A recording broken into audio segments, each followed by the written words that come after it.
प्रभु हलायुध नमस्तुते नमस्ते मुसलायुध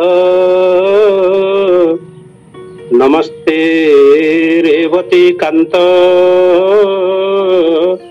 नमस्ते भक्तवत्सल। आज श्रीक्षेत्र बड़बाड़र मणिमा प्रभु श्री श्री बलभद्र देवंकर जन्म महोत्सव। यदि शास्त्र को विचार करा जाए ताहले बलभद्र जगन्नाथ सुभद्रा ये अभिन्न, ये जोगमाया, ये विष्णु, ये महेश्वर। तेणु शास्त्र यथार्थ कहले उग्रतार षोल पाणी सुभद्रा भुवनेश्वरी श्रीक्षेत्रे जगन्नाथ साक्षात दक्षिण कालिका। प्रभु जिते मर्त्यपुर को अवतारण करती एवं श्रीक्षेत्रवासी माने जगन्नाथ प्रति जी भय बा भ्रांति न थाए ये सारा पृथ्वी बड़बाड़र मणिमा हिसाब से भगवान बलभद्र प्रति से श्रद्धास्न थाए। कहीं ना सी होउछन्ति शिव, सी होउछन्ति शांत, सी होउछन्ति महेश्वर। तेणु से महेश्वर निकटरे अनंत कोटि दंडवत पूर्वक आज प्रभुंकर कथा गान कर सुजोग देथिबारु आपण निकट कृतज्ञता ज्ञापन सह मोर बाणी की विश्राम दूची। जय जगन्नाथ, जय बलभद्र, जय सुभद्रा। जय बलराम भगवान की। बड़े होइले बलवान गोविंद नाम होइला बलराम गोविंद। से बलराम आमर सुंदर भाव आमे माने श्रवण कले भगवान का संपर्क रे हमर कार्तिकेय पाणिग्राही ठारू वर्तमान मु अनुरोध करी हमर काशीनाथ दास अछंती से आजिर पूर्णिमा एवं बलराम जन्म राखी पूर्णिमा ये जो तोलन पूर्णिमा संपर्क रे आमको किंचित अभिभाषण देवे तांको ठारू सुनिला परे आमे माने भागवत कथा जीवा। सर्वप्रथम मदीय भगवत समन्व दाता त्रिदंडी स्वामी भक्ति गौरव सचिदानंद महाराज चरण कमल अनंत कोटि प्रणाम। आ समस्त भाद्रव पूर्णिमा पड़े आम जाचे यही दिन इंद्रोत्सव पालन करा जाए। आमर एक कथा जाचे ये जो पूर्णिमा भागवत पूर्णिमा बोली सेटा होची आसंता मासरे भागवत पूर्णिमा पड़िबो। ये होची सिंह पूर्णिमा, वैशाख पूर्णिमा, बुद्ध पूर्णिमा, ज्येष्ठ पूर्णिमा होची स्नान पूर्णिमा, आषाढ़ मास होची गुरु पूर्णिमा और श्रावण मास होची झुलर पूर्णिमा। एवं यही पूर्णिमा को आमे जो कहूचे जो सिंह पूर्णिमा दिन सार रोहिणी प्रसवे कुमर बड़े होइला बलवान नाम होइला बलराम। एटा असुंदर कथाटी आपण माने भागवत रे सुनंतु। माने भागवत रे केमिति गोटे लेखा हैला जे ये की कथा हैला जो दिन भगवान साधारणतः आमे भाविबा भगवान भूल करछन। भगवान तो केबे भूल करंती नाही। स्वामी जेल रे मिसिवार बाट नाही, पिलाटे जन्म हेछि एवं रोहिणी प्रति निंदा हव भगवान का केड़े बड़ कथा हेछि। आमे माने प्रथम 10 मास पर्यंत माँ गर्भरे रहुचे, मात्र रोहिणी व्यतिक्रम एवं सेटा एकाथर के 7 मास चली पारु नाहंती। गर्गमुनि के पचारि नंदराजा ध्यान रे गर्गमुनि जानी जे गाईर धूलीर गाई धूली यदि तांको शरीर रे पड़े से गाई धूली होची तांको पई औषध एवं से धूली जते बेले तांको शरीर रे पड़िबो ताहाले तांको गर्भोदय हेई पारि एकता कहिसंती। एवं सिंह पूर्णिमा दिन सारा जहा गुरुदेव पढ़िले रोहिणी प्रसवे कुमार सेटा बुड़ी गला बलराम गुरुंडी गुरुटी गाई पंधार जते क्षीर खाती गाईर नाम होची रोहिणी। अपुआ घरे पुओ जात आनंद के कहिबंत बड़े होइले बलवान नाम होइला बलराम। ବଳ ହୋଇଲେ ବଳବାନ। ସେଇଠି ନନ୍ଦ କହିଛନ୍ତି ଭଉଣୀ ତୁମେ ତ ନାରୀ, ଏ ପୁଅଟିକୁ ଦେଉଛି, ତୁମେ ଲାଳନ ପାଳନ କର। ତେଣୁ ଠାକୁର କେତେ ସୁନ୍ଦର ଭାବରେ ଏକୁ ସମାଧାନ କରିଛନ୍ତି ଏବଂ ସମସ୍ତେ କହିଲେ ରୋହିଣୀ ଗାଈ ମଣିଷ ଛୁଆ ଜନ୍ମ କରିଛି, ରୋହିଣୀ ଗାଈ ମଣିଷ ଛୁଆ ଜନ୍ମ କରିଛି। ତେଣୁ ସେଇ ପୂର୍ଣ୍ଣିମା ଉପଲକ୍ଷେ ବନ୍ଦାଇ ଶ୍ରୀ ବଳଦେବ ରୋହିଣୀ ନନ୍ଦନ ରେବତୀ ରମଣ ହଳ ମୁଷଳ ଧାରଣ, ରେବତୀ ରମଣ ମନ ହଳ ମୁଷଳ ଧାରଣ, ତୁମ୍ଭ ପାଦେ ଦଇନି କରୁଛି ଅବସାଦେ, ତୁମ୍ଭ ପାଦେ ଦଇନି କରୁଛି ଅବସାଦେ। କନ୍ଦରାସୁର କୁମାରୀ ଇଚ୍ଛା ପୁରେ ରହି, ସପ୍ତ ଫେଣିଆ ଭୂଷଣ ହୋଇ ଗୋସାଇ। କନ୍ଦରାସୁର କୁମାରୀ ଇଚ୍ଛା ପୁରେ ରହି, ସପ୍ତ ଫେଣିଆ ଭୂଷଣ ହୋଇ ଗୋସାଇ। ବୌଦ୍ଧ ରୂପେ ନିସ୍ତରିଲ ନିସ୍ତରିଲ ଲକ୍ଷେ ନର ଲୋକ, ତ୍ରେତୟାରେ ଦଶରଥ ଘରେ ଜନ୍ମ ନେଲ, ସାବତ ଜନନୀ ଛଳେ ବନରେ ବୁଲିଲ। ଲଙ୍କାପୁରେ ଇନ୍ଦ୍ରଜିତ କୁ ବଧିଲ ହେଳେ, ଲଙ୍କାପୁରେ ଇନ୍ଦ୍ରଜିତ କୁ ବଧିଲ ହେଳେ। ଦ୍ୱାପର ଯୁଗରେ ଗୋପେ ଜନମ ହୋଇଲ, ତାଳ ବଣେ ଧେନୁକାକୁ ଆପେ ବଧିଲ। ଦ୍ୱାପର ଯୁଗରେ ଗୋପେ ଜନମ ହୋଇଲ, ତାଳ ବଣେ ଧେନୁକାକୁ ଆପେ ବଧିଲ। ତୁମ ନାମରେ ତେଣୁ କରି ନାମ ବଳରାମ ହେ, ତେଣୁ କରି ନାମ ବଳରାମ ହେ। ମୋହ ପ୍ରତି ପ୍ରସନ୍ନ ହେ ପୁଅ ନୀଳାମ୍ବର, ଆଶ୍ରମ କରିଛି ତୁମ ଅଭୟ ପଦର। ମୋହ ପ୍ରତି ପ୍ରସନ୍ନ ହେ ପୁଅ ନୀଳାମ୍ବର, ଆଶ୍ରମ କରିଛି ତୁମ ଅଭୟ ପଦର। ହଳ ପାଣି ହେ ବସ ସଦା ଶିବ ଚିତେ ଭଣୀ ହେ, ଦାସ ସଦା ଶିବ ଗୀତେ ଭଣୀ। ପବିତ୍ର ଦିନରେ ମୁଁ ପୁଣି ସମସ୍ତଙ୍କୁ ପ୍ରଣାମ କରି ଗୁରୁଦେବଙ୍କୁ ପୁଣି ପ୍ରଣାମ କରି ମୋର କ୍ଷୁଦ୍ର କଥାଟି ବନ୍ଦ କରୁଛି। ଏହି ଆଭାସୀ କାର୍ଯ୍ୟକ୍ରମରେ ଉପସ୍ଥିତ ସମସ୍ତ ଗୌରଭକ୍ତ ମାନଙ୍କୁ ଅନ୍ତର ସଭକ୍ତି ପ୍ରଣାମ ଅର୍ପଣ କରୁଛି। ଆଜି ପବିତ୍ର ଶ୍ରାବଣ ମାସ ପୂର୍ଣ୍ଣିମା ତିଥି। ଏହି ତିଥି ଅନେକ ପର୍ବକୁ ନେଇ ସମୃଦ୍ଧ ହେଇଛନ୍ତି ଏବଂ ଏହି ତିଥିର ମହତ୍ଵକୁ ବିଶେଷତଃ 4ଗୋଟି ପର୍ବ এই মহত্বକୁ କରୁଛନ୍ତି ବିସ୍ତାରିତ। ପ୍ରଥମ ହେଉଛି ଆଜି ହେଉଛି ମହାପ୍ରଭୁଙ୍କର ଜଗନ୍ନାଥଙ୍କର ପ୍ରାଭୁଟ ରାସ। ରାସ ହେଉଛନ୍ତି 3 ପ୍ରକାର, ବସନ୍ତ ରାସ, ଶରତ ରାସ ଏବଂ ପ୍ରାଭୁଟ ରାସ।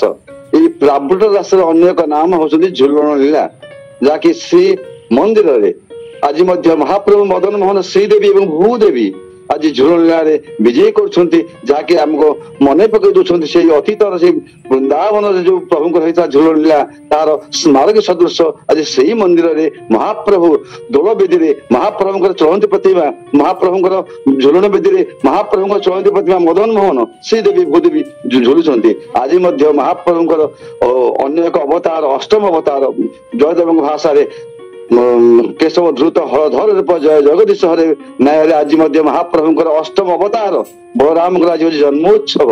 ମହାପ୍ରଭୁ 6ଟି ପୁତ୍ରଙ୍କୁ କଂସ ବିନାଶ କରିଛି, ସପ୍ତମ ଗର୍ଭରେ ମହାପ୍ରଭୁଙ୍କର ଆଦେଶରେ ଆଜି ବଳରାମ ହେଉଛନ୍ତି ସ୍ଥାନିତ ଏବଂ ବଳରାମ ଗର୍ଭରେ ସ୍ଥାନିତ ହେବା ପରେ ସେଇ ଗର୍ଭର ସୁରକ୍ଷା ଦାୟିତ୍ୱ ମହାପ୍ରଭୁ ନିଜେ ବହନ କରିଛନ୍ତି ଏବଂ ବହନ କରି କହିଛନ୍ତି, ଏ ମା ଯୋଗମାୟା ତୁମେ ଯାଅ, ତୁମେ ଯାଇ ସେ ଗର୍ଭକୁ ଆକର୍ଷଣ କର ଏବଂ ସେ ଗର୍ଭକୁ ଆକର୍ଷଣ କରି ବସୁଦେବଙ୍କ ଅନେକ ପତ୍ନୀ ରୋହିଣୀ ଯିଏକି ନନ୍ଦଙ୍କ ଘରେ ଅଛନ୍ତି ତାଙ୍କର ଗର୍ଭରେ କର ସ୍ଥାନିତ ଏବଂ ସ୍ଥାନିତ କଲା ପରେ ସେ ସୁରକ୍ଷା ପ୍ରାପ୍ତ ହେବେ। କଂସର କୌଣସି ପ୍ରାଦୁର୍ଭାବ ରହିବ ନାହିଁ, କଂସର ପ୍ରଭାବରୁ ଗର୍ଭ ହେବ ମୁକ୍ତ। ମହାପ୍ରଭୁ ସ୍ୱଚ୍ଛନ୍ଦରେ ସେ ଗର୍ଭରୁ ଏବେ ନିଶ୍ଚିତ ଏବଂ ସେ ଜନ୍ମ ଲାଭ କରିବେ।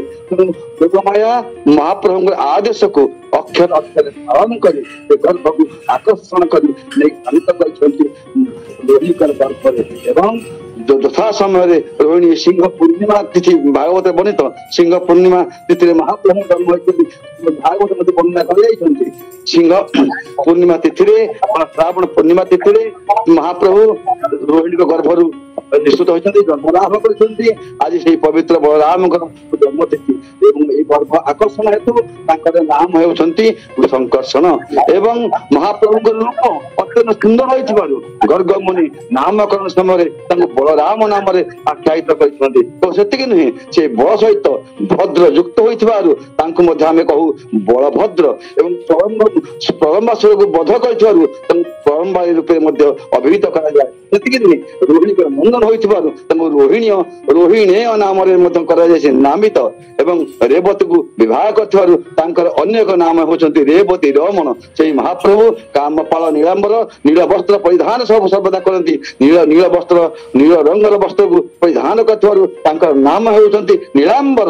ତେଣୁ ସେ ନୀଳାମ୍ବର ରୋହିଣୀ ଏବଂ ରେବତୀ ରମଣ କାମପାଳ ହଳାୟୁଧ ଏବଂ ହଳ ମୂଷଳକୁ ଧାରଣ କରିଥିବାରୁ ସେ ହଉଛନ୍ତି ହଳାୟୁଧ ହଳି ମୂଷଳ ନାମକ ଦିଆଯାଇଛି। ଗୋଟେ ହାତରେ ହଉଛନ୍ତି ହଳ ଏବଂ ଆଉ ଗୋଟେ ହାତରେ ଲଙ୍ଗଳ, ଅନ୍ୟ ହାତରେ ମୂଷଳ ଥିବାରୁ ତାଙ୍କର ନାମ ହେଉଛି ହଳି ଏବଂ ମୂଷଳି। ସମୟ ଅତିକ୍ରାନ୍ତ, ସମୟ ନେବି ନାହିଁ, ସମୟ ସମ୍ମାନ ଦେଇ ବାରିକି ଦେଉଛି ବିଶ୍ରାମ। ଜୟ ଜଗନ୍ନାଥ, ପ୍ରଣାମ।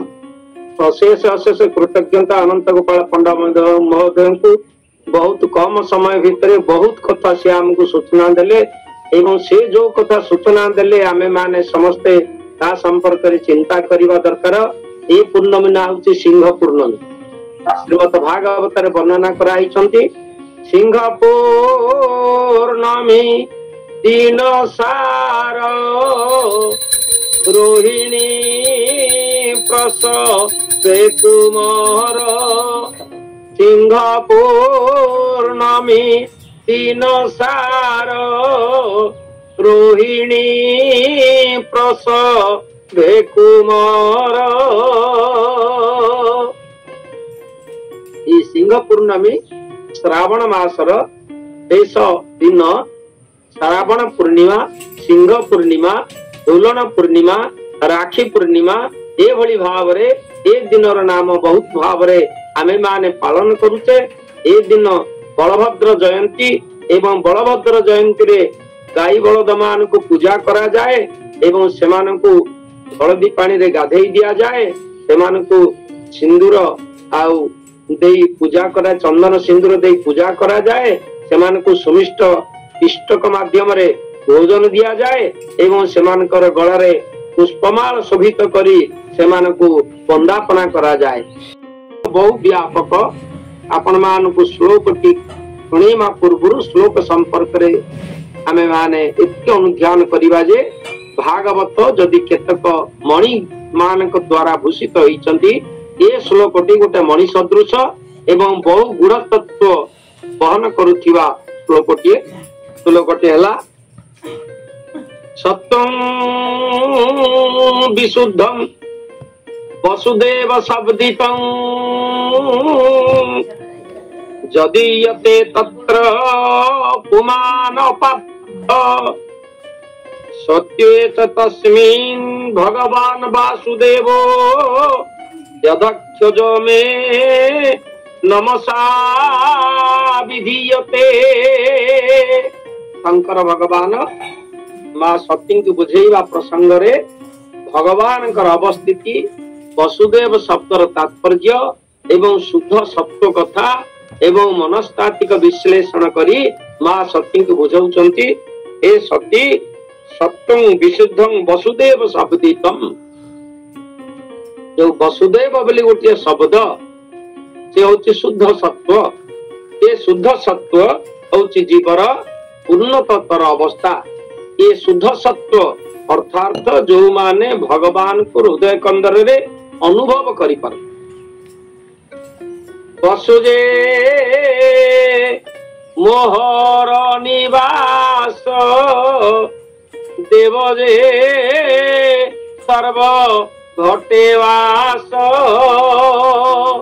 वसुदेव अर्थात घट घटवासी भगवान को वसुदेव कहा जाए। ईश्वर परम कृष्ण सर्वकारण कारणम सच्चिदानंद विग्रह।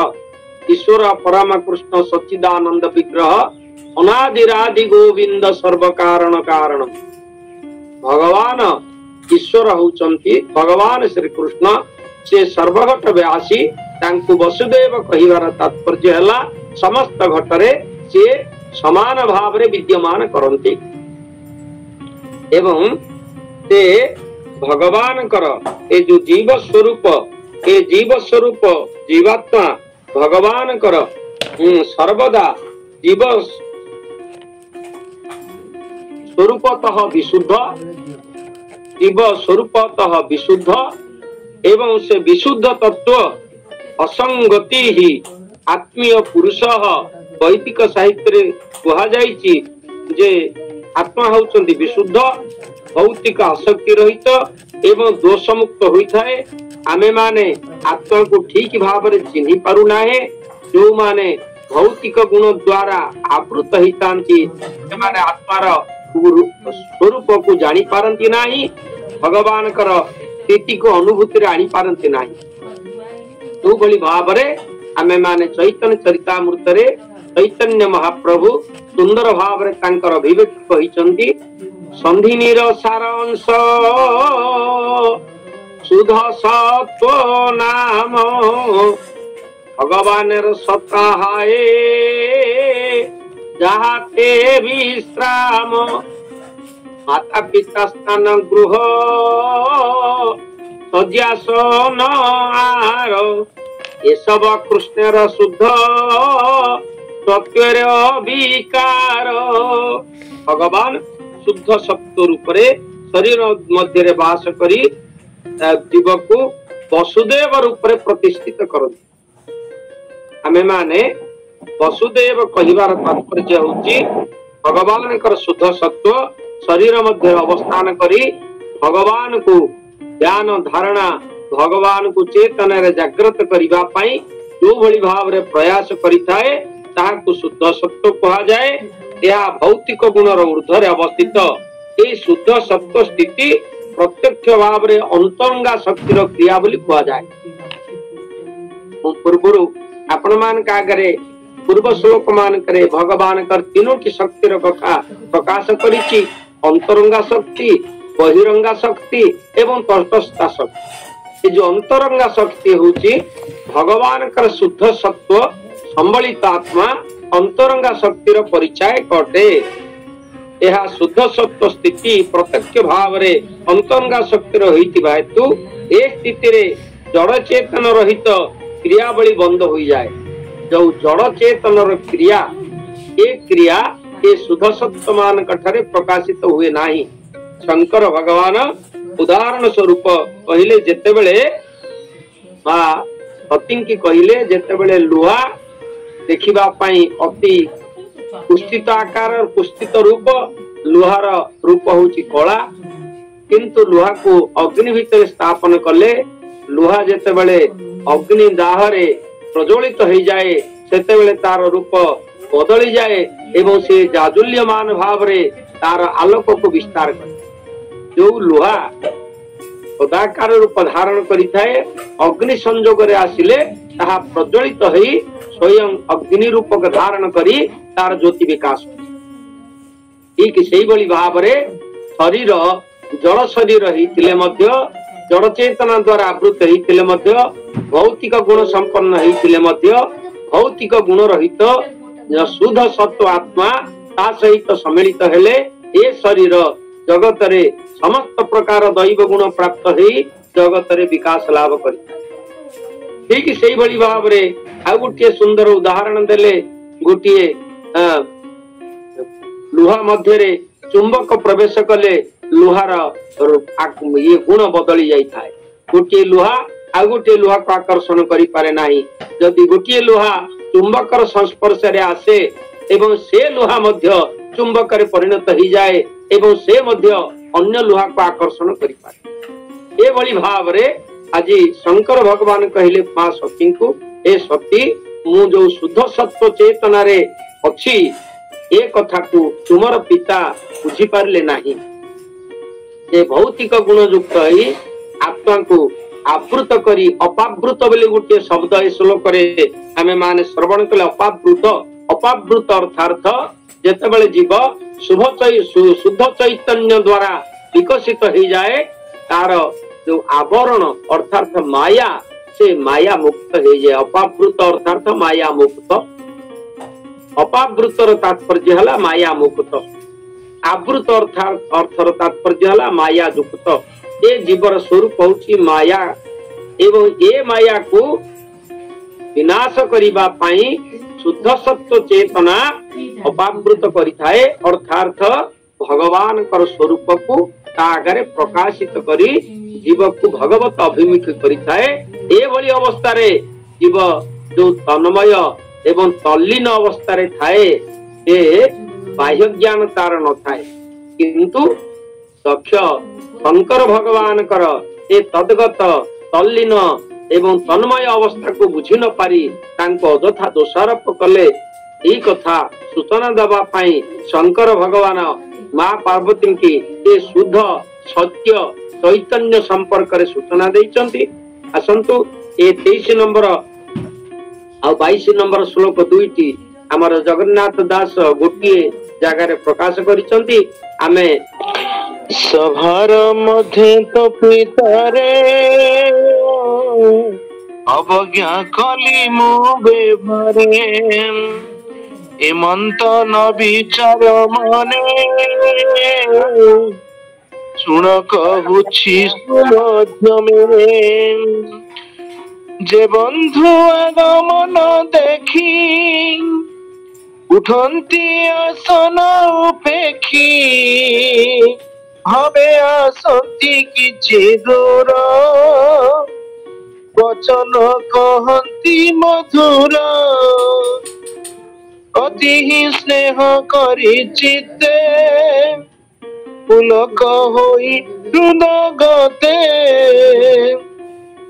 अभिवादन मृदुवाणी पूजंती निज गृहे आनी विष्णुर भावे पूजा करी